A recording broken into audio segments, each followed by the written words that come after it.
oh my God, I was at the mall with my family, and then like this little kid was like, "Are you ShottyTheBeam?" And then I just continued walking. I was like, "Nope, I'm just not gonna act like I heard that." And then all my coworkers were like, "Hey, yo, he's famous." I was like, "Bro, chill out, chill out."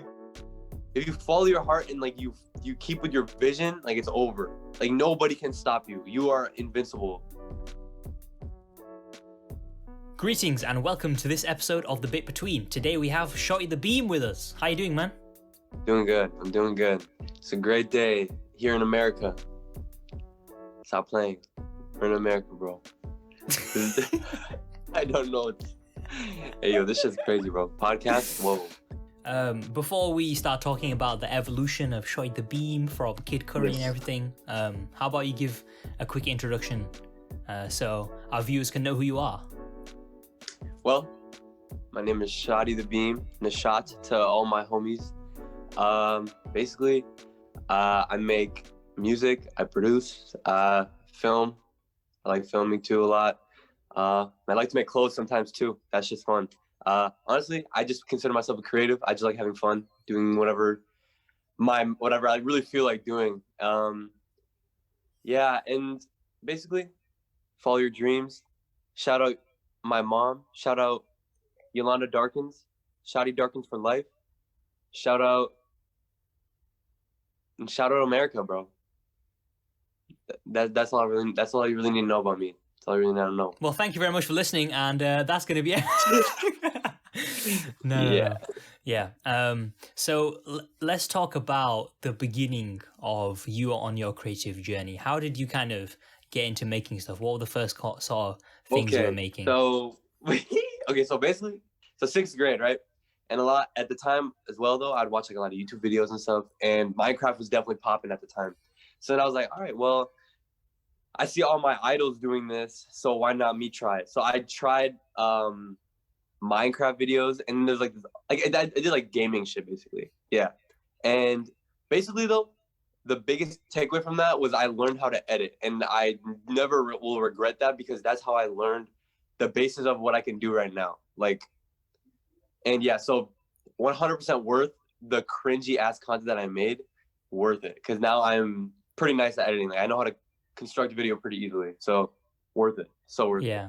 We all had that period, though. I think everybody has that period. Like for me, it was making you know Nintendo DS, like Nintendo 3DS. Oh yeah. Oh my God. Yes. My sister and I, we'd like make movies on that.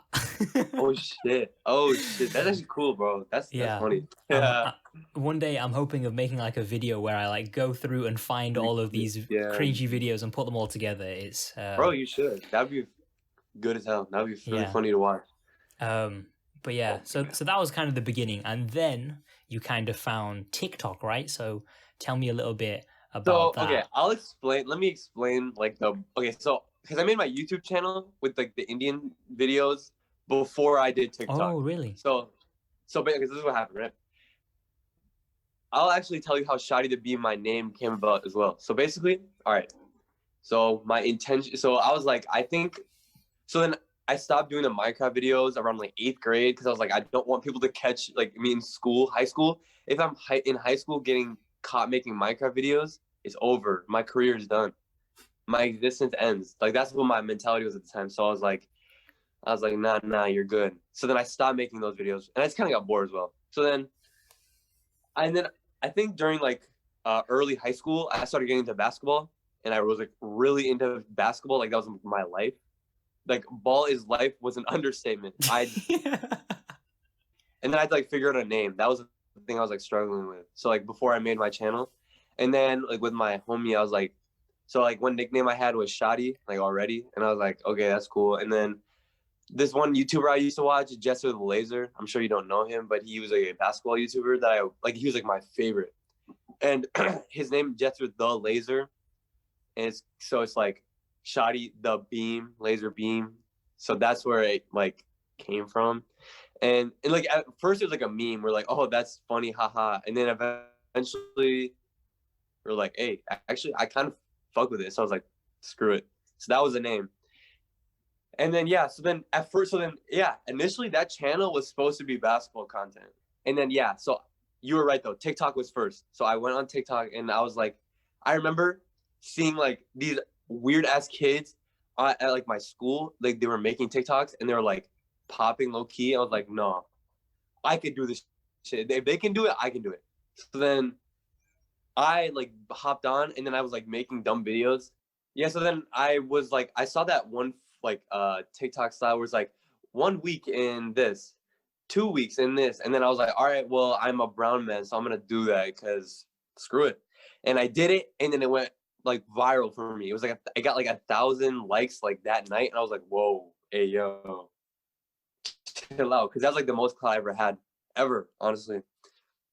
And then I was like, this is not good for me, because I was like, all right, well, now that I found that one thing, like I just continued doing it, and then I kept going, and then that's what caused me to stop doing basketball videos on my YouTube channel. And then yeah, that's when I started pushing out the Indian content, like basically like all over the board. That's all I was making really. Yeah. So yeah. So like just to give our listeners who don't kind of, because you've deleted all them videos now. So to give them a kind of feel, what were the sort of videos that you were making? Well, basically, just extremely stereotypical, like satirical videos about just like I guess brown people, I guess. Like I don't know. Like there's like I did like parodies of like songs, but like with the Indian accent basically, and then like the Indian lyrics, or like it's like at the perspective of like a scammer or something like that. And then like other, just basically that was like that was like my big thing. That was the thing that really got me going, was the like parodies. And you built quite a big platform. You had Most like definitely. a lot of like thousands and thousands of people following you for this stuff, right? Most definitely. Yeah. I think I had at the peak, I had like 180K on TikTok, and then on YouTube I had like maybe like 10K. Yeah. That is a lot of people. So Most definitely, most definitely. how did you feel when you were like, oh, all these people are following me for this thing? And how did you kind of come to the realization that you wanted to change? When I was making those videos, I didn't really read comments, but apparently a lot of people did not like the fact that I was making those videos. And I didn't even realize until like the end of that like era in my life, that arc in my life. Like I didn't even realize. But then I like went to go back and read the comments, and people were like, "Oh, this is like racist. I don't like this. Like this is like disrespectful." I was like, "Okay." And I didn't even read the comments, so I didn't even realize that people did not fuck with this. And as well, there's this dude that DM'd me on TikTok or on Instagram, and he's like, "Yo, like, this content is not it, chief." And then he like gave me like a whole argument, and I was like, "Wow." So it really made me rethink. And that like at first I was like, no, I can't stop doing this because this is my brand, and this like will ruin my like chances of being where I want to be. Yeah, no, I don't know. It just like was like you have a lot of influence basically. Like when you have a big following, big influence, and it's scary to think about when it's like if you're pushing this kind of image where it's like people don't. If it's hurting people, then I think it's like it just is not worth it. And yeah, so basically that was a big reason why I was like, all right, this era, Cidcurry, and like this part of ShottyTheBeam is just not gonna continue because it just is like it just doesn't sit well with me. Like the fact that I'm like selling out and whoring like a culture, like just a culture in general, and my culture is I don't know. I like at the time I didn't even realize what I was doing. But like when I was like woken, like when I was like told the fact that I was like, nah, I can't do it, bro. I just like it really ruined the experience for me. Like I remember like I tried to make a video after the fact that he was like, or that dude DM me, and then I read the comments and everything, and he was like, and then I was like, nah, I just can't do this, bro. Like I don't know, it's not fun anymore. It was fun for whatever it was, but it's time to move, because if I just continue to force myself to make those videos, it just wouldn't have been a good thing for me. So I was like, all right, we're done. So then that was why I made the executive decision to delete everything, every single video that I made in that, just because, yet again, spreading like a hateful message towards myself and like culture, people that I fuck with. And yeah, so basically that's why I want to like spin it around and be like, all right, fuck hating on brown people, like let's make it like brown excellence instead. So yeah, that's like one of like my favorite mottos, like just brown excellence. Like that's what I want to see. out of everyone. And I think you are a great embodiment of brown excellence right now, doing your best to make ends meet and just content. Thank you, bro. And you're putting brown people on the map, low key. This is just that's what it is. So yeah, And thank you for doing that. Thank you, man. Thank you. And as silly as it sounds, having brown role models for younger kids is actually quite important, because the only representation I spoke about this a little bit on a previous podcast, but like in the media, the only representation we kind of get is like Apu in The Simpsons, or comedic relief in movies, like the stupid Indian guy, or like the really nerdy one. Oh my god. Oh, Baljit, yeah. Baljit, yeah, from Phineas and Ferb. Fuck that guy. Exactly. That guy's ruined my life. Yeah. Baljit's ruined my life, bro, low-key. Why did a lot of people just used to call you Baljit? Yeah, but just...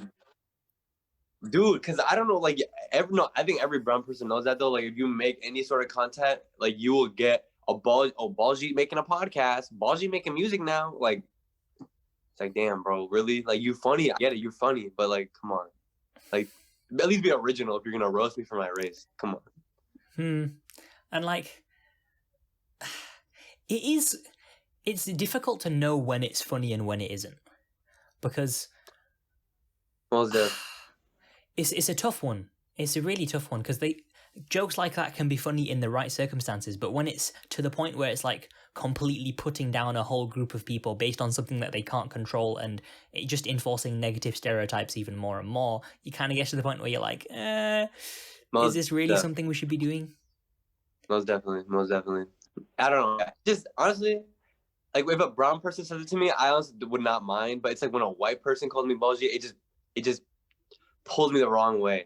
I think even like honestly, every other race besides brown people, it bugs me. I don't really care who it is, but it's like I guess if it's a brown person, they understand how it is. Yeah. Like they get it. They were also called Baljit, so it's like, oh, you're joking between each other. But it's like when a white man or a black man or an Asian man that's never experienced that is like, yeah, oh, haha, Baljit guy, ha, funny, ha, you're brown, you're curry muncher guy, haha.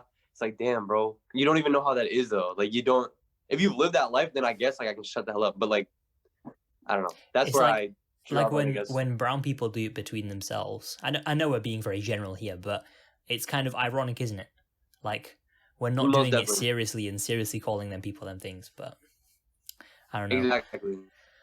So you made all that under Cidcurry, and like all of them videos completely gone, never to be seen again, like deleted? Privated. So I can go all the videos, to be honest. Like it's just like, honestly for me, it's just like a constant reminder to be like, all right, yeah, I'm never going back. Like I've taken that leap of faith. Now I have to continue running, or yeah, like I will never, I'll like become stagnant. And then it's like, no, you're good. I'm good. I'm okay. It's okay. Things will get better. The Indian remixes, Indian content came to an end. So then let's talk a little bit more about Brown Excellence and then what you kind of did going forward from there. So Brown Excellence, though, to me means that you be an individual. You don't follow the pack. You be yourself. You represent brown people and you like embrace your culture, and you just do your best to live your best life, and just like just promoting the idea that being brown is okay, and be accepting yourself, like regardless of your situation, is just all I really care about, to be honest. And that's a really nice message to put out there, especially considering like how much it flipped from where you were before. Most definitely. Yeah. So now you started making kind of, well, looking at your YouTube, it kind of was like lo-fi kind of beats and stuff like that. And then now you've released, not so long ago, your own album, right? Yes, sir. Yeah. Okay, well, basically, I'll tell you my music journey so far. So basically, after I stopped doing the Cidcurry stuff, I deleted everything. And then I tried to make content afterwards, like on that same TikTok account. But people kept begging for those old videos. And for me, that just like turned me off. And I was like, nah, like I just lost all motivation. So then I was like, all right, I just need a break from TikTok, my phone. And I need to just figure out what I need to do right now. So I was like, and then basically from there, I did a lot of YouTube and just experimenting with like what I liked. And then eventually I was like, Well, I really think producing would be something, because I always was like, I want to make my own beats and stuff so that I have more control over what I can make, like what I make and what it sounds like, because I think that's so important. The beats are just as important as the vocals and like what you say, in my opinion. It's like a 50-50 thing. So I was like, all right. So that's when I started my production journey. And yeah, it's been about like 4 or 5 months, I think, since I started. And I think I've improved like insane. Like I've really I dove deep into production. Like honestly, the past like I would say 3 months, like after that, it was just production, like or like making beats and like learning how to like maneuver FL Studio and how to make nice ass beats.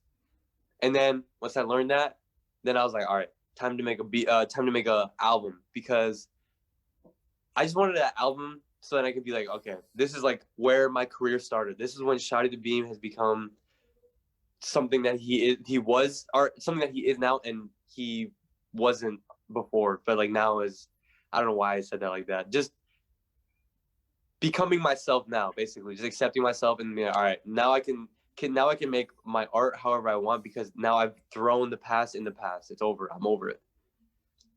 So that's what that album means. Like Reminders, that album name, Reminders.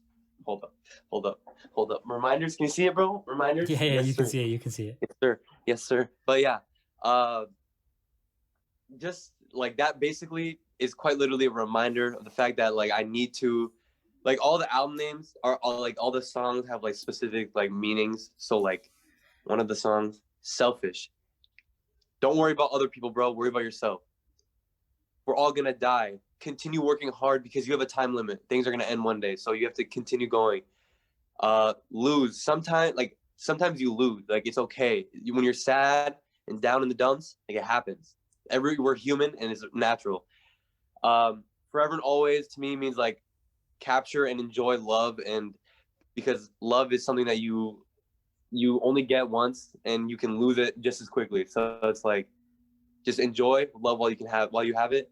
Remember, quite literally, is just remember the image you have of your life right now, because or like the vision you have, because the vision, honestly, if you follow your heart and like you keep with your vision, like it's over. Like nobody can stop you. You are invincible if you have that vision and you just run and you don't let anybody like stop you. It doesn't matter who the hell it is. Just continue running, bro. Don't look back. Just keep running. That's what that music video meant too, if you didn't catch that. That video, bro, is awesome. I know, bro. I love that video. That video. I've watched it like at least 10 times. At least 10 times. Because that's crazy. like I watch it and every single time, like the bit where you put the headband on and then you start running and it's like, oh, he's running, let's go. Yes, sir. Dude, hey, that's what it meant to me, bro. Like low key, that's like that I don't know if you even caught that, but like that whole thing was about like stopping doing the Cidcurry thing and like running. I'm running now. Yeah. I'm on my path and I'm running. I just gotta keep going. So yeah, it's a beautiful metaphor, bro. Beautiful metaphor.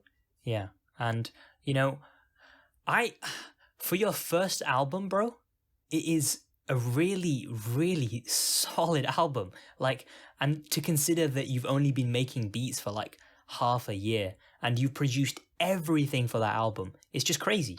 It's just it's beyond me, man. It's really cool. So how long have you, like when you were first getting into it, how long did you spend a day like kind of learning stuff? To be honest, because this was during quarantine and I had nothing better to do. So yeah, so I'd really just like wake up, watch videos, make beats, and then I just that was the cycle of life at the time for me. I just continued to doing it. And then eventually I was like at one point I was like, I'm gonna try to make music like once a week, and then it just didn't work out for me because it was like it felt like forced. I felt like I was like just like forcing myself to write, and it didn't feel genuine music, and it just didn't feel like it was like, oh, I have to get it out by the week. It's not like I like let it sit for, like, because like with music you have to take breaks, bro. If you just continuously work on things, like your ear changes. If you like, if you listen to something repeatedly, like your ear will change, like, oh, it sounds good, and then you take your headphones out and then you go do something else and you go listen again, it's like ass, like it's so bad. So that happened to me so much. So it's like you have to take breaks. Honestly, I think anybody can do music production though. You definitely have to have an ear and you develop it, I think, but I think anybody could do music production if you really wanted to. but it's like you have to have a reason. You can't just make music to make music. But yeah. One thing that's really funny is that you let me use your Stay Hungry for my videos and stuff. So now the intro and the outro to all of my podcasts is Stay Hungry. It's sick. And it really, to me, like, it's just such a good kind of vibe to it that it's like, din, din, din. It's like, you know, it's Dun, dun, dun, dun, dun, dun. Yeah, most definitely. I just feel like it encapsulates what I'm trying to share with this, which is like I'm trying to inspire people. I'm trying to help people out, give them positive hungry. messages. Yeah, stay hungry. Yeah, that's the message, bro. Stay hungry. Dude, I'm honestly so proud of that album, though. Like, I don't know. I like re-listened to that shit. I was like, dude, I'm nice as hell, bro. I don't care what anybody says. I'm nice. Like ShottyTheBeam is gonna be somebody one day, bro. It's just like matter of time. Also, speaking of which, everybody's watching this video. Go fuck with this man, bro. Before he blows up, before you blow the hell up, go fuck with him. Cause I just know. Honestly, I was like telling my friend, I was like, yeah, I'm gonna be on a podcast with one of my friends. I was like, this man's about to blow up though. Like I don't know, for some reason, I just know that you're gonna blow up. I don't know why. Cause like you're getting crazy placements, low key, like with people. Like some like people like really high following, like Vincent. That's crazy that you even got an opportunity to do with him. Like that's, dude, it's over, bro. I just know you're about to blow up. Mm-hmm. I know it. I'm convinced. See, the thing is, like, it's difficult to talk about fame because neither of us have had like proper fame, you know, as in like people walking down the street and know you. And bro, when it comes to, I remember the first time that happened to me, bro. That happened to me once. No way. Yeah. So, why you look so worried? No, it's just like, it's crazy to think that. Yeah, no, low-key, dude, it was, oh my God, I was at the mall with my family, and then like this little kid was like, are you ShottyTheBeam? And then I just continued walking. I was like, nope, I'm just not gonna act like I heard that. and then it happened again when I was working. I was at work, and then like I was like a pizza maker. I worked at Blaze Pizza, if you know where that is. If you don't know, it's whatever. But I was just like working, right? And then this female walked up and was like, hey, I think I know you from TikTok. And I was like, oh, nice. And then he's like, let's take a picture. I was like, okay. So I came around the fucking thing, and then we were just like, oh, picture. And then and then I was like, hey, yo, I want to kill myself. Like, and then like all my workers were like, all my coworkers were like, hey, yo, he's famous. I was like, bro, chill out. Don't do this to me right now, bro. That's so funny. That is so funny, man. Dude, it's so bad. It was so bad. But it was like, look, I don't know. That's just, fame is a weird thing, bro. Fame does weird things to weird people, bro. I think the best person who I kind of learnt about fame from was PewDiePie. He has a lot of videos where he talks about philosophy and fame. Oh, yes. I think I know what you're talking about. Yeah, and he kind of just made me realize that famous people are people too, right? At the end of the day, even though they have a lot of followers, even though they have like this massive platform, they're still a human being at the end of the day. And now that I've been connecting with more people, like, for example, I did one with Jordan Syatt the other week. Like, he has 700,000 followers, but talking to him is just me and him. It's just two individuals who are having a great conversation. And like, it's kind of made me realize that like, we're all human. We're all capable of the same things. And I don't think it's normal. I don't think it's like easy to deal with. Most definitely, bro. Definitely. That attention on like such a high scale where like so many people see your stuff, like, that's crazy. Like, that shit gets in your head, bro. That shit gets in your head. It just exists. Like, I remember the first time I read a hate comment that genuinely bugged me. Oh my God. That stayed in my head like all day. It just would bug the fuck out of me. I don't know why. But just like, it's like always like, and I think that's the worst thing about fame, like YouTube as well. It's like you get like 1,000 comments that are like, oh, I love you, you're amazing. And then the one comment that's bad, it's like you focus on that one. That's the one that only matters to you, though. I think that's the worst thing about it. It's really strange, though, because like I remember I made a video. It's called So You Found the Internet, right? And I was a fan of it. I finished it and I was like, yeah, this is a solid video. and Right. I was happy with it at the time. And no joke, like 10 people, I asked like for opinions from people, and people like were messaging me saying like, this video is awesome, this is cool, I really liked it, really funny, really enjoyable. And then I asked one of my friends for some feedback on it, and he said he was excited for the video beforehand. And like this isn't his fault, because I asked him for the feedback, I asked him for the constructive criticism, and he was like, I didn't like it. I thought it was way too fast, and I felt like it was just not very original, as in like you're just using other people's content and putting it into a montage. Like, what's so good about that? And I was like, that makes a lot of sense. And no joke, bro, for the whole rest of the day, I was depressed. I was like the most sad human being I have ever been in my life, because I was like, oh, I don't know. He didn't like the video. But like 10 other people had like gone out of their way to message me or like something, be like, yo, that was a sick video. But the one that was like negative, and it wasn't even that negative because he was trying to help me out. Like it wasn't a hate comment. It was, here's how I think you can do better. And I was just destroyed by it. I was just Dude, it's finished. And it's like it hurts because you know they're right. Like that's the thing. It's like that's the thing. It's like, damn, like they're low key right though. That's the thing.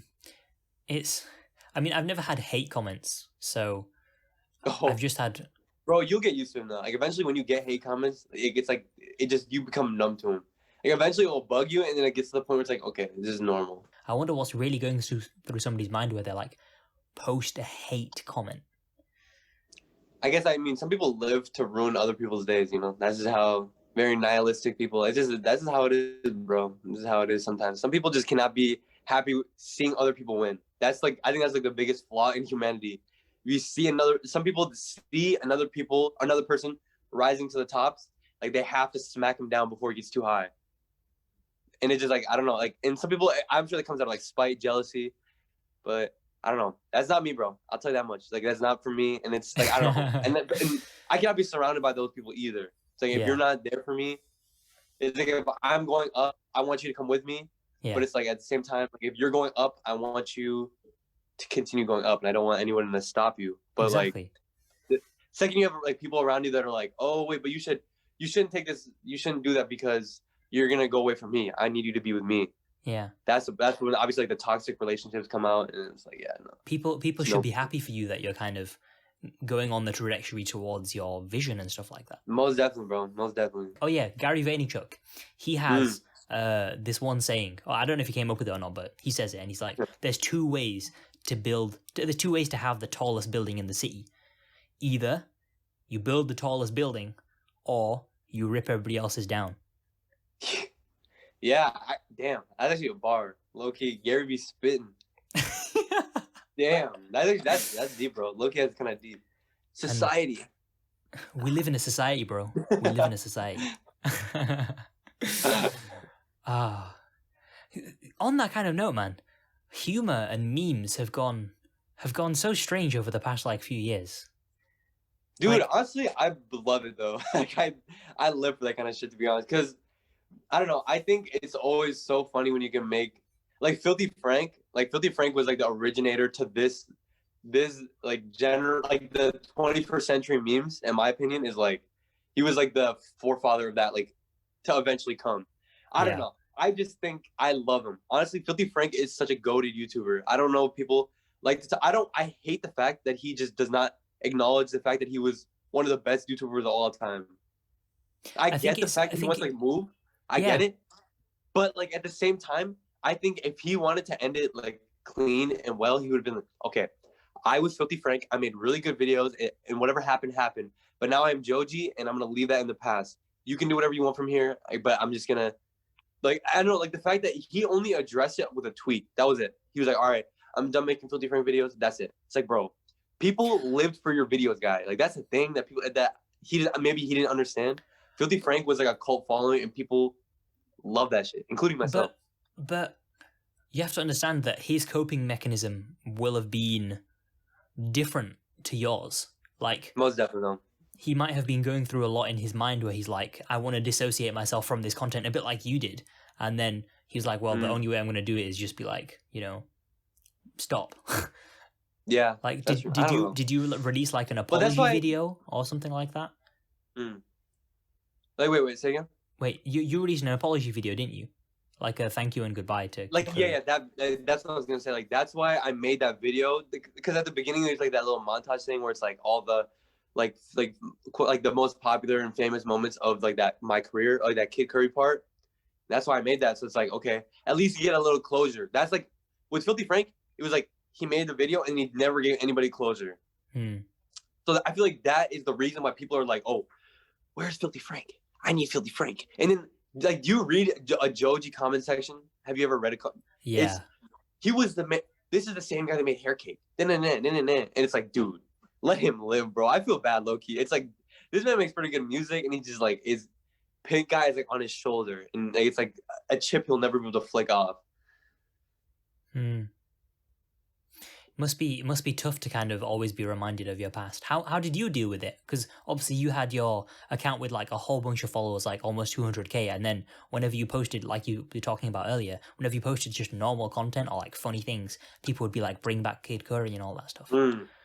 Well, I guess because that was the thing on YouTube. I never got, because on YouTube, for everybody that saw that video, I don't think ever, it was the peak. Because I mean, okay, think about this, right? I had like 180K followers on TikTok, and that video only has like 7,000 views. So only like out of all of those followers, only like 7,000 people, the people that actually care probably, saw the video.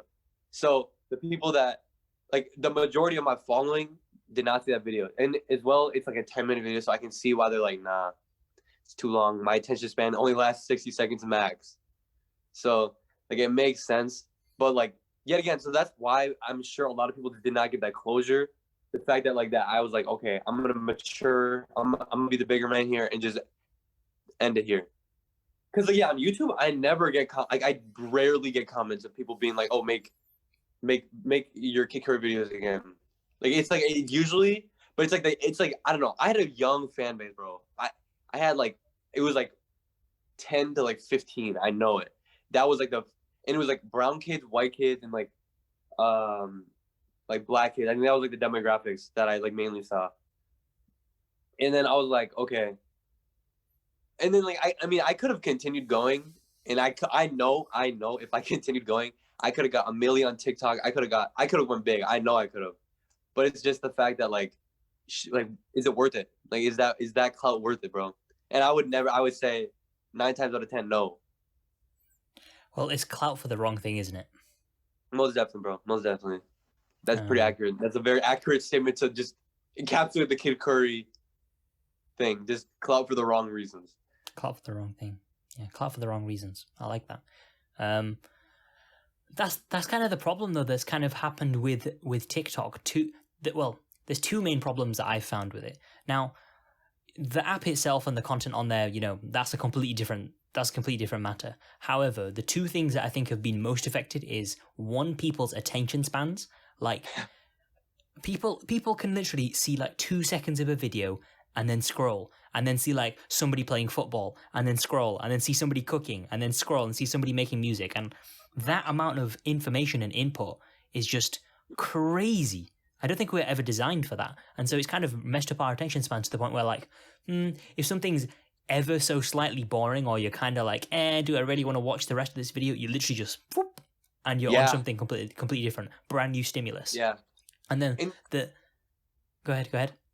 Okay, I was gonna say like with you, because then that ruins YouTube too, because it's like it's like conflicting ideas. Because on YouTube they're promoting the idea make 10-minute videos, but at the same time though on TikTok they're like 15 seconds, 60 second, like that's it.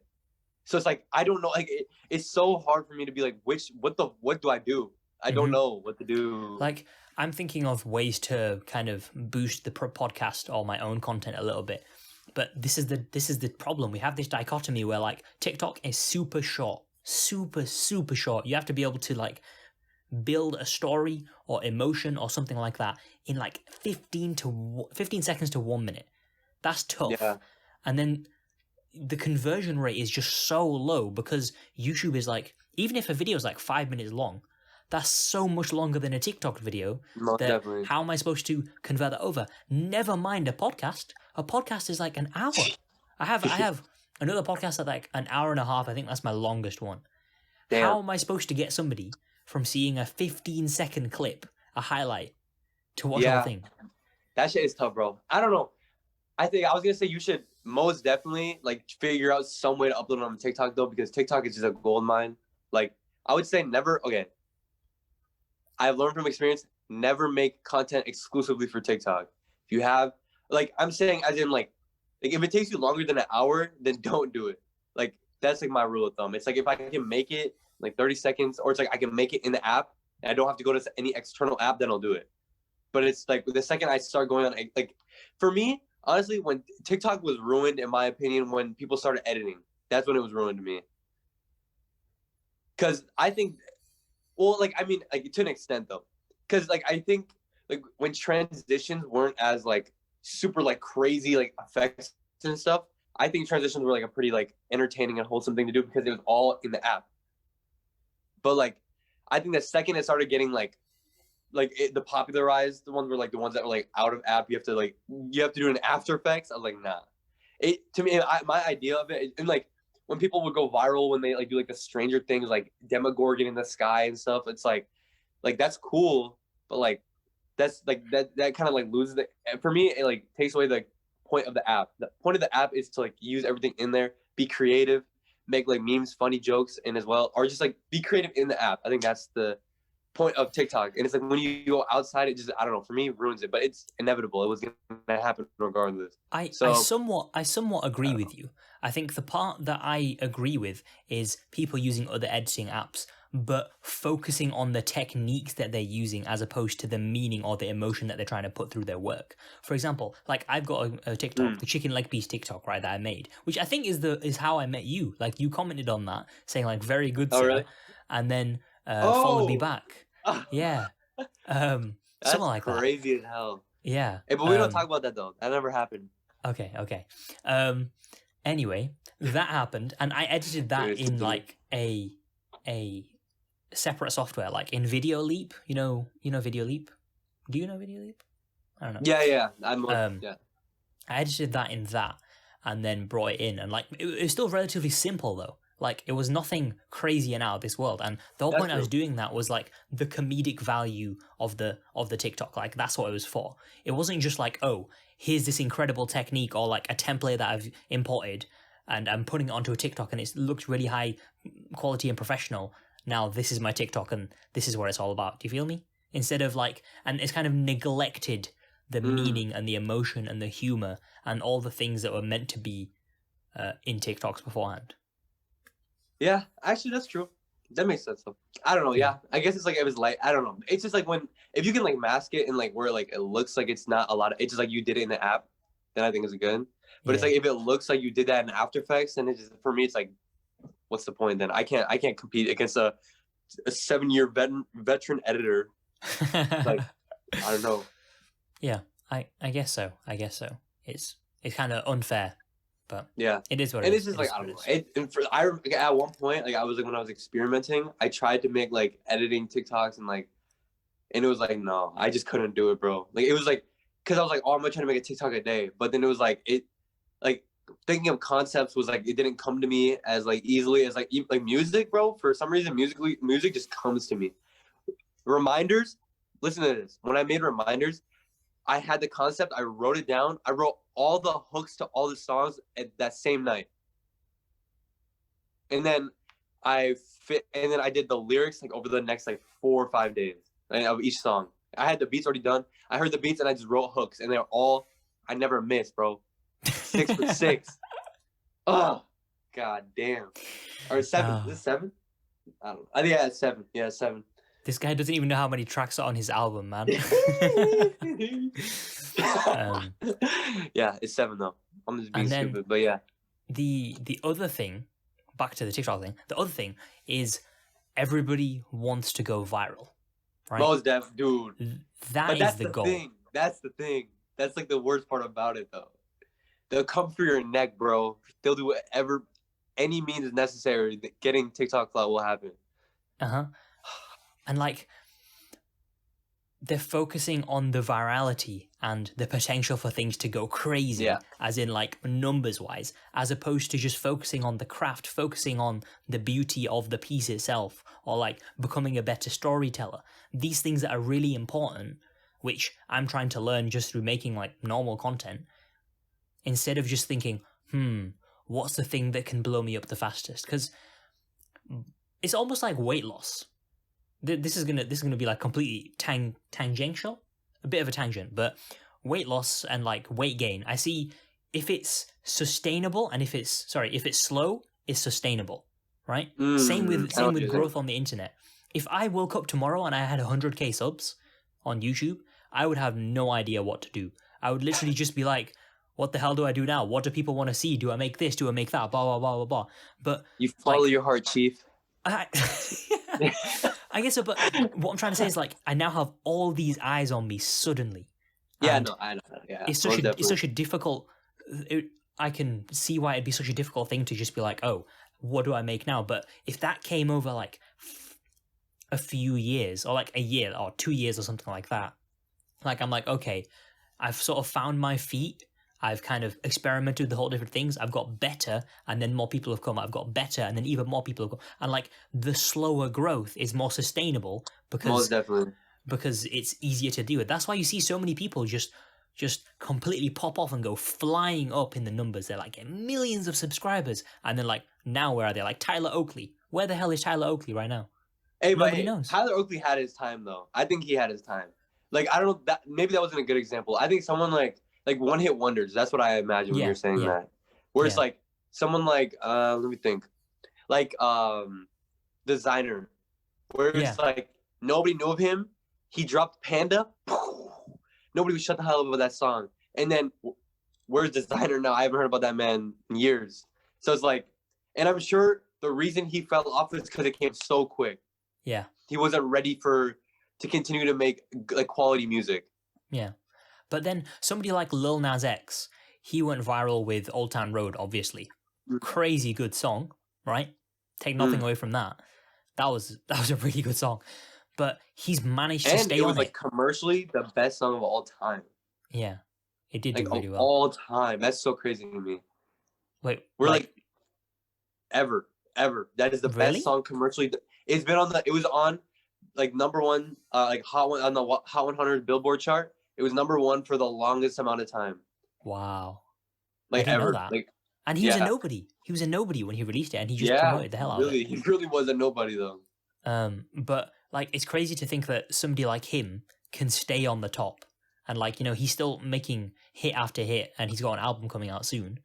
But then somebody like Designer, what is it that made Designer fall off, but somebody like Lil Nas X stay? That's what I'm kind of trying to get at. I just never understood why that's the case though, low key. Like why someone like Lil Nas X is able to continue to make or like blow up and get clout. Maybe I should try and find somebody who's like had a one-hit wonder. You know, like somebody that I used to know by Gautier or something. Like find one of them sort of artists who just have like dude, if you get him on, that's over, bro. Holy shit. That would be pretty sick. But no, but like somebody like that, somebody who just had one song that completely went flying, and then talk to them about it. Yeah, you should though. You should try to get someone. That'd be cool. That would be cool. Anyway, so now let's talk about the future.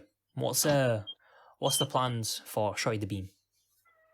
ShottyTheBeam, Sir ShottyTheBeam. All right, what's going on with me? All right, so basically, right now, going into my second semester of college, and I'm just gonna go with that right now because just backup plans are cool. It's nice, but like as well, I like taking risks as well. So it's like I'm really honestly having a conflict in my head recently. It's okay though. We'll figure it out. I just need time, honestly. I need time. Cause it's like I don't know. Yeah, I just need time, really. That's do a gap year, bro. Do a gap year. Maybe, bro. Maybe that would be. I don't know. I'll have to like talk with my parents. Honestly, that's the big thing, really. Just do it, bro. Just email your college. Just tell them you're taking a gap year, and then your parents are like, "Why aren't you studying, Nashat?" And you're like, well, and then you tell them. Hey, is that what you did? No. No, Okay. I consulted a lot of people before it's still not even gone through. Like I'm still sorting it out with my university right now. And like I'm meant to go Oh. back to studies like 2 weeks and it's still not even like approved properly. But wait, All right. it'll go Anyways, through. I'm confident. it's all good, bro. I know it Yeah. will. Anyway, so basically, yeah. Right now, currently working on another album. That's in the works. The beats are going crazy. I'll tell you that much.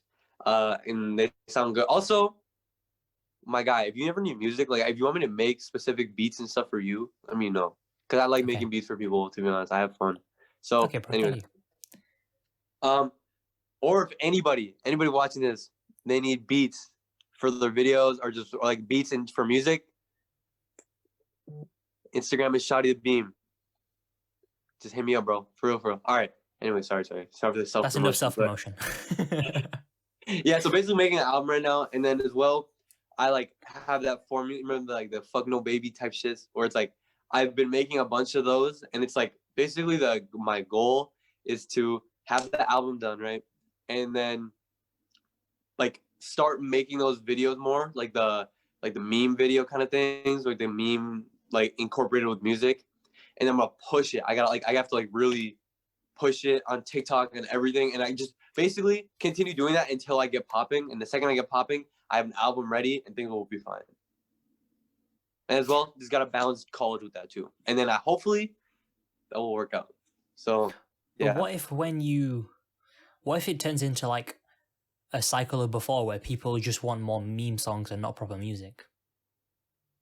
Well, okay. So this is the thing about I think I've realized about fans is that you can just never listen to fans, bro. The fans are there for you. The fans flock to people because they want content and they look to you for content.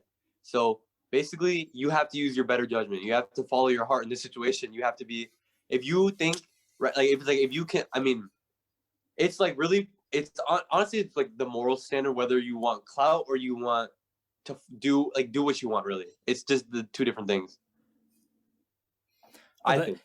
if you, what I'm trying to get at is if you build a platform, let's say you make like 100 meme, no, that's a bit too many. Let's say you make like 50 meme songs in the next Right. like 2-3 years, and Mm. like that's how you build your brand, then why would people listen to your other music? Do you get what I'm trying to say? Yeah. Because they're so used to all of these meme songs that you've been pumping out. Yeah, most definitely. I mean, but that's the thing. I guess you have to because like so, okay, I don't know. Cause I'm thinking of someone like Tyler the Creator, right?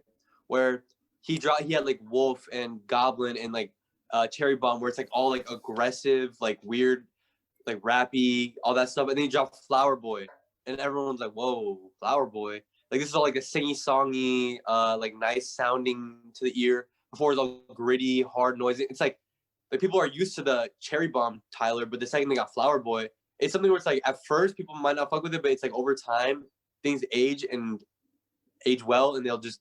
It's like honestly though, I just can't think about that, bro. To be honest, like I get it, but it's like I get, and I'm glad that you're like making me aware of that because low key, it's probably gonna happen, but it's just something you have to. It's something you have to like be like fuck that shit. I have to keep going, bro.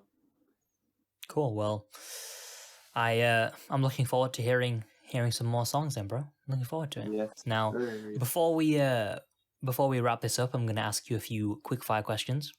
Fire question. Okay. Quick fire, Quick yeah. fire question. I asked my mum for some help with these because before I had like these 3 go-to questions, but now I've got. Mm. Have I got 2 more? Yes, I have 2 more. So I now have 2 more. 5 quick fire questions, 5. baby. We're getting into this. All I don't know what orders to go with, so I'm just going to send it. You ready? So the first quick fire question is, what would be some advice for your younger self?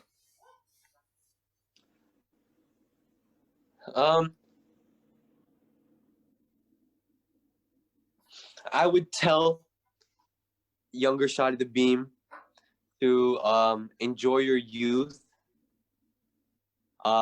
Enjoy the friends you have right now, because people change, bro. Things are easy, simple. Like life is simple right now, bro. Just honestly, just enjoy everything you have right now because you will lose it eventually as you grow. So just enjoy life, follow your heart, bro. And don't listen to what people say, because their opinion, if they have negative opinion, you don't need it, bro. Just do what you need to do, bro. Just be happy. Honestly, just put your happiness above everything. How much of your success do you think is hard work, and how much of it do you think is down to chance? Oof, that's a good question, Loki. I think it's a factor of both, though, because because it's like, if you're in the studio grinding always, right? You're always grinding. That's hard work, obviously. But and then it's like the chance that Kanye West walks into that studio is obviously not high chance. It's like, that's definitely up to luck. But if you're in that studio every day, it's like you have a higher chance as well. So it's like, that's how I think of it. So if you had to put a number on it, though, for yourself, what would you go for? I'd probably say it's like a 50-50. Do you have any regrets? No. Period. That's the end of the statement. No. I don't know. I don't live my life with regrets, bro. I haven't lived with it yet. So far, I've been good, bro. Honestly, Loki, I think I've been good. I mean, maybe like the little shitty regrets was like, oh, I wish I mean, maybe, I don't know. It's not really like a regret that like aches my heart, but like maybe I wish I was more confident when I was younger, because I remember in like 8th and 9th grade, bro, or like 9th, 10th grade, I wanted a girlfriend so bad, and I was incapable of doing so. So, like younger self, I'll be like, yo, be confident, bro. You got it. That's only like low key regret, but like it doesn't really bug me. Like, it's whatever. So yeah, That makes sense. But no, I don't think I've lived with regret. I don't live with any regrets. Okay. What sets you apart? What sets ShottyTheBeam apart from everybody else? I don't know. This is definitely a tough question, low key. But I think for me, I think I'm a hardworking man. I think I have my vision set, and I know what I want. But it's just more of the fact that I have to like work on it, like I do it. But what sets me apart? What makes me build different? Why am I'm just low-key just built different, bro. Like, I think I'm just built different, bro. I'm just a different type of build, bro. Like, nobody's okay. Like we can take this to like a physical way. Like, literally, nobody has like my hand build. Nobody has my face. Nobody's wearing this chain right now. Like, I'm a one of a kind person. Like, this is. Sometimes I don't even know. I just am a confident man that just knows what I want. That's like, I don't know if that makes me stand out, but that's all I am, really. I don't know if I like have that ego where I'm like, yeah, I'm better than because when I hear it stands out, then that means I'm superior towards everybody else. And I don't think I'm superior. I don't think so. I think I'm just like everybody else, but I just know what I want, and I know what I want to do. So that's cool. And the final question of this episode of The Bit Between is, if you had everybody in the world listening to this podcast, what would be your message to them? All right. Well, what's up, everybody of the world? It's your boy ShottyTheBeam, bro. And I'm proud of you for watching The Bit Between, because it's a goated podcast, and why haven't you been watching it? And also, I'm just honestly thankful that you guys are listening to my message. And Brown Excellence all the way. Yolanda Darkins, Shotty Darkins for life. Follow your heart, follow your dreams. Don't let anybody tell you how to live your life, and don't let yourself live with regrets, bro. Follow your heart all the way to the end, till you're dead. Do yourself. And if you listen to ShottyTheBeam, then you're listening to yourself. Thank you so much for coming on, bro. If people want to find your work, find your music, find your beautiful voice, where do they go? ShottyTheBeam on all platforms, SoundCloud, Spotify, and basically any platform. On YouTube, just ShottyTheBeam, Instagram as well, just literally everything, just ShottyTheBeam. I have a secret TikTok where I upload.